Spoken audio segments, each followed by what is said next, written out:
يا صباح الخير او مساء الخير حسب ما انتوا بتشوفوا الفيديو. المهم يعني يا رب يكون يومكم مليان بالسعاده والتفاؤل وراحه البال، يا رب يا رب جميعا تكونوا بخير. بصوا بقى وصفه النهارده دي بامانه يعني انا مش عارفه اقول فيها ايه ولا ايه من كتر الحاجات الحلوه الكتير قوي اللي فيها. انا مش عارفه بصراحه اتكلم عن بساطه المكونات وطريقه التحضير، ولا اتكلم عن ريحتها وقوامها وطعمها، ولا على شكلها القمر اللي انتوا شايفينه ده اللي مفهوش ولا غلطه، ولا على الكميه الكتير قوي اللي بتطلع من مكونات بسيطه جدا. اقول لكم بقى انا ليه موهومه بالوصفه دي، علشان تخيلي كده انك تعملي 24 قطعه جاتو ويمكن اكتر. بصي بقى من غير ايه، ولا بيض ولا لبن ولا شوكولاته ولا مضرب ولا خلاط. بصراحه مش عارفه اقول هي من غير ايه ولا ايه، بس كل اللي اقدر اقوله ان الوصفه دي من الالف للياء اقتصاديه جدا، يعني تقدري تعمليها في اي وقت كده بكل اريحيه لاولادك بقى، او في مناسبه، او تاخديها زياره لحد، هتكون حلوه جدا وهيحسوا بقى ان انت عامله حاجه عظمه وصارفه ومكلفه كده، وهي اقتصاديه جدا. شايفين قوامها قد ايه خفيف وهش جدا، وكاننا مستخدمين دي اسبونج او محسن مثلا. لكن لما تكملوا معايا الفيديو هتعرفوا انها ابسط من كده بكتير.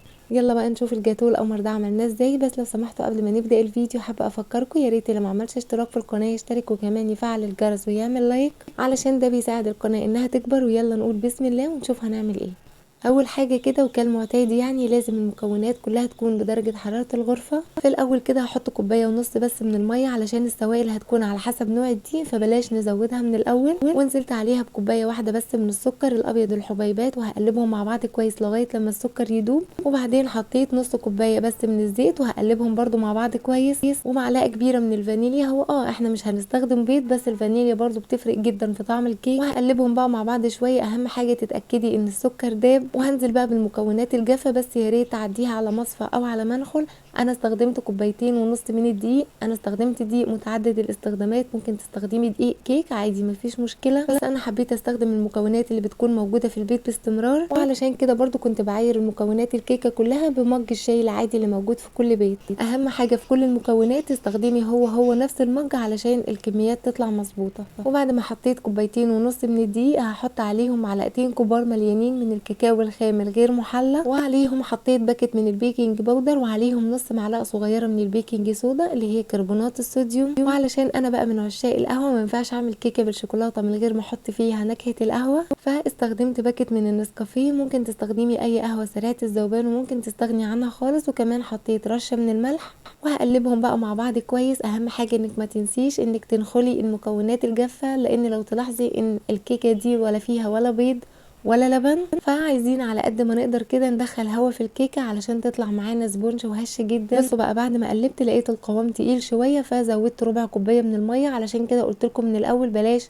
ننزل بكميه السوائل كلها مره واحده، لان انواع الدقيق بتختلف. يعني انا في الاول حطيت كوبايه ونص بس من الميه، ودلوقتي حطيت ربع كوبايه من الميه، ومش هو ده برضو القوام اللي انا عايزاه. انا عايزه قوام يكون خفيف نوعا ما، فزودت كمان 3 معالق كبار من الميه. يعني اجمالي كميه الميه كلها استخدمت كوبايتين الا حاجه بسيطه. وبعدين احط بقى المكون السحري اللي بيخلي اي كيكه بجد قوامها ولا غلطه، وهي معلقه كبيره من الخل. وطالما في بيكنج باودر وبيكنج صودا لازم يكون فيه خل. وبعد ما اقلب الخليط كويس جدا، هو ده بقى القوام اللي كنت عايزه اوصله. ولا هو تقيل قوي يعني ما يكونش سميك، ولا هو خفيف قوي زي الميه، بس يكون نوعا ما خفيف، علشان كل ما يكون خفيف كل ما الكيكه تطلع خفيفه وهشه. وما تنسوش كالمعتاد تقلبوا بالاسباتيولا في الاخر علشان تتاكدوا ان مفيش اي تكتلات من الدقيق. وجبت بقى صاج مقاس 30 في 40 ودهنته بالزيت والدقيق كويس. واول بقى منزل بالخليط هبدا اوزعه في الصاج كده بشكل متساوي، وكمان هجيب الاسباتيولا اوزع بيها علشان اتاكد ان هو اتوزع بشكل متساوي، علشان ما يكونش فيه جزء سميك وجزء رفيع. طيب ولو انت ما عندكيش الصاج ده هتعملي ايه؟ لو انت عندك طقم الصواني الالومنيوم المستطيل هتاخدي منه اكبر صينيه وهتنفع جدا مع المقادير دي. وبعدين هخبط الصاج ده خبطتين على رخامه كده علشان اخرج منه اي هواء. والصاج القمر ده هيدخل على فرن ساخن مسبقا على درجه حراره 180 في الرف اللي في النص. بس لو انت الفرن بتاعك حامي قوي يعني بيسخن قوي، فهتدخلي الكيكه دي على درجه حراره 170. والصاج ده هيقعد في الفرن نص ساعه بس مش اكتر من كده، علشان ما تقعيش في الغلطه اللي انا وقعت فيها، لان انا كنت اول مره استخدم الصاج ده فما كنتش اعرف نظام التسويه بتاعته، فسبته في الفرن يعني 35 او 37 دقيقه كده، فعلشان كده الكيكه شققت. لكن وانا بتابعها في الفرن لغايه نص ساعه كانت كويسه جدا، وكان السطح بتاعها ناعم وما كانش فيه اي حاجه. لكن الخمس دقايق دول فرقوا، علشان كده بقولك الكيكه دي بتقعد نص ساعه بس مش اكتر من كده. انا قلت علشان الامان للامانه لازم اقول لكم النقطه دي، وانا بصراحه يعني كنت هعمل واحده تانية بس انا قلت بقى لا مش مستاهله، لان كده كده كانت لما تطلع من الفرن هنسيبها تهدى، وكنا هنعمل فيها فتحات كده بعود خشبي علشان نسقيها، لكن هي بقى طلعت فيها فتحات جاهزه، فقلت لا مش مستاهله بقى ان احنا نعمل واحده تانية. لكن طبعا علشان الامانه لازم تعرفوا الغلطات اللي بنقع فيها علشان تتفادوها وما تحصلش معاكم. والكيكه بقى لما تطلع من الفرن هنسيبها تهدى شويه يعني تكون دافيه، وهسقيها بقى بالخليط اللي هو عباره عن نص كوبايه من الميه، معلقه كبيره من الكاكاو، وهدوبهم مع بعض كويس وهسقي بيهم الكيكه. لو انت بقى عايزه تستبدلي معلقه الكاكاو دي بمعلقه من النوتيلا او باي نوع شوكولاته انت بتستخدميه برده مفيش مشكله، او ممكن معلقه مثلا من صوص الشوكولاته الاقتصادي برده بيكون حلو جدا. بس زي ما قلت لكم انا حبيت يكون الموضوع اقتصادي جدا وبسيط علشان لما تيجي تعمليها تبقى كل حاجه متوفره عندك في البيت. علشان اعمل الكريمه استخدمت كوبايه ونص من الميه المتلجه جدا زي ما انتم شفتوها كده، وحطيت على الكوبايه ونص ميه كوبايتين من الكريم شانتيه الخام الغير محلى. عايزه برده تخليها كوبايه ونص من الكريم شانتيه ونص كوبايه من الباستري كريم اللي هو البودر، بتكون برده حلوه جدا، بس انا حبيت استخدم الكريم شانتيه علشان بيكون متوفر عندنا كلنا. وبعد بقى ما ضربت الكريمه ووصلت للقوام اللي انا عايزاه حطيت 4 معالق كبار من صوص الشوكولاته الاقتصادي اللي انا عملته معاكم قبل كده. وبعد ما ضربتهم مع بعض كويس حبيت ان انا اعزز اللون بتاع الكريمه شويه، فحطيت معلقه كبيره من الكاكاو الخام الغير محلى. وعلى فكره برده معلقه الكاكاو دي زي ما هي بتفرق في اللون بتفرق برده في الطعم جدا. لو تلاحظوا انا ما حطيتش سكر بودر مع الكريم شانتيه الخام لان انا اعتمدت على السكر اللي في الصوص، لكن لو انت عايزه تزودي السكر مفيش مشكله. وانا بعمل معاكم صوص الشوكولاته الاقتصادي قلت لكم ان انا فعلا ما بستغناش عن الصوص ده ابدا في التلاجة، وعلى قد ما الصوص ده بسيط وبطعم البندق بس ما بنستخدمش فيه ولا بندق ولا نوتيلا ولا شوكولاته اصلا، بس طعمه بجد بيطلع ولا احلى، وانا ما بستغناش عنه ابدا لان بينجز بقى معايا في اوقات كتير زي كده طقت مثلا في دماغي وعايزه اقوم اعمل كيكه زي ما انتم شايفين كده، بستخدمه دايما مع الكريمه بيخلي طعمها حلو جدا وكاني مثلا مستخدمه موس شوكولاته اقتصادي. عايزه انت بقى تستخدمي نوتيلا اي نوع شوكولاته ومفيش مشكله. انا في الاول كده حطيت الكريمه في كيس تلاجة عادي علشان اوزع بيه، لان دي انسب طريقه توزعي بيها الكريمه، لان هي دي الطريقه الوحيده اللي بتخلي طبقه الكريمه متساويه وتاخد ارتفاع واحد.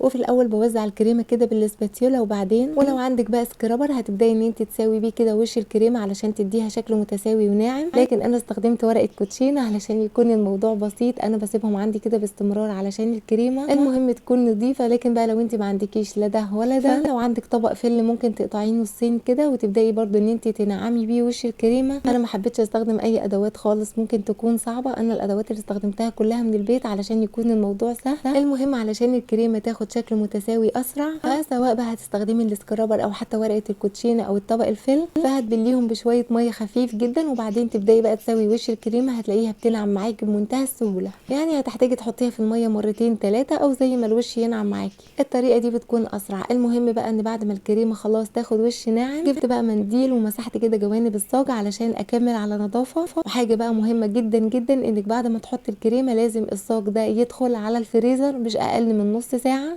او هتحطيه في التلاجة لمده ساعه. لازم تعملي الخطوه دي ونحط الصاج في الفريزر قبل ما نحط الشوكولاته. انا بقى بعد ما حطيت الصاج ده نص ساعه في الفريزر طلعته وحطيت عليه برده من صوص الشوكولاته الاقتصادي. انا هسيب لكم اللينك بتاعه ان شاء الله في صندوق الوصف. زي ما انتم شايفين كده انا حطيت الصوص في كيس تلاجة وبدات ان انا اوزعه، بيتوزع معاكي بمنتهى السهوله لانه ما بيبقاش متماسك قوي. اما بقى لو انت عايزه تعملي جناش شوكولاته فهتستخدمي قالب شوكولاته اللي هو بيكون 200 جرام، وهتسيحيه مع نص كوبايه من اللبن ومعلقتين كبار من الزيت على نار هاديه جدا لغايه لما الشوكولاته تسيح. وبعد كده لما الجناش يخلص هتسيبيه يهدى بس حاجه بسيطه، وبعدين هتبداي بقى تنزلي بيه على الكريمه. بس اهم حاجه زي ما قلت لك لازم الصاج يدخل الفريزر علشان سواء نزلت عليه بصوص الشوكولاته اللي زي ده او بالجناش ما ينفعش ابدا الكريمه تكون سايحه، لازم تكون متماسكه جدا، لان الكريمه لو مش متماسكه هتلاقي اول ما تنزلي بالصوص او بالجناش هتلاقي الكريمه اختلطت مع الشوكولاته وكله دخل على بعضه والموضوع بقى صعب. لكن لما تحطي الصاج نص ساعه في الفريزر هتلاقي ان انت اول ما تنزلي عليه بالشوكولاته هتلاقي طبقه الشوكولاته تماسكت وبقت زي الفل. وخطوه برده مهمه جدا انك بعد ما تنزلي سواء بالصوص او بالجناش لازم هتدخلي الصاج ده نص ساعه تاني الفريزر علشان بقى الطبقات تتماسك ونعرف نقطعها بالشكل المتساوي اللي انتوا شايفينه ده. انا قطعتها بالنظر كده، بس بما ان الصاج يعني 30 في 40 قطعت الطول على 3 بحيث ان القطعه تكون 10 سم فبتكون حلوه جدا. اما بقى العرض فطبعا ده براحتك انت حسب بقى ما انت عايزه القطع صغيره كبيره، انا قطعتها بالنظر كده يعني 5 سنتي، يعني طلعت معايا 3 في 8 ب 24 قطعه جاتوه. ممكن كمان لو انت عايزاها اصغر من كده تعمليها على 9، فهتطلع معاكي 3 في 9 ب 27 قطعه جاتوه. المهم بقى ان هي بعد ما تطلع من الفريزر فطبعا بتكون متماسكه جدا. السكينه بقى اللي انت هتقطعي بيها يا اما هتحطيها في ميه سخنه جدا يا اما هتحطيها على عين البوتاجاز. المهم ان كل ما تقطعي صف لازم تمسحي السكينه علشان تديكي شكل متساوي. هي بتتقطع بمنتهى السهوله.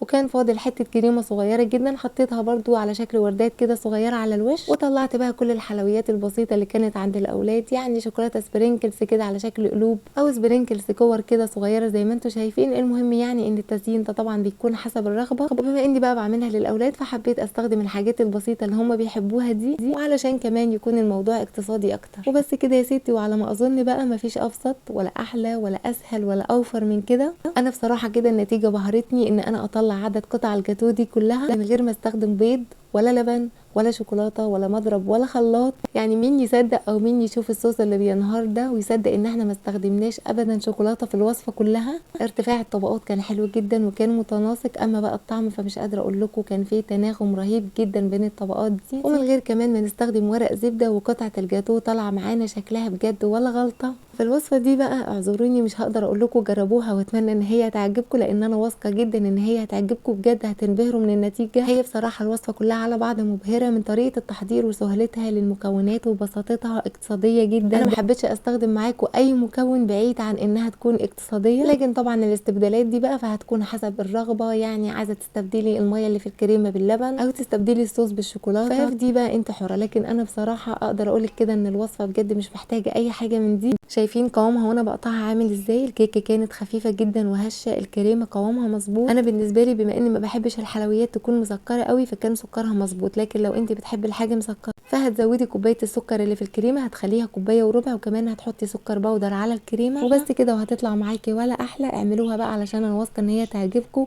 ومش هتشتروا جاتوه تاني ابدا من بره. اشوفكم على خير بقى ان شاء الله في فيديو جديد. بس لو سمحتوا ما تنسوش لو انتوا استفدتوا من الفيديو ده تدعموني بالاشتراك في القناه، وكمان ما تنسوش اللايك والشير. ربنا يحسن ما بين ايديكم، بحبكم في الله.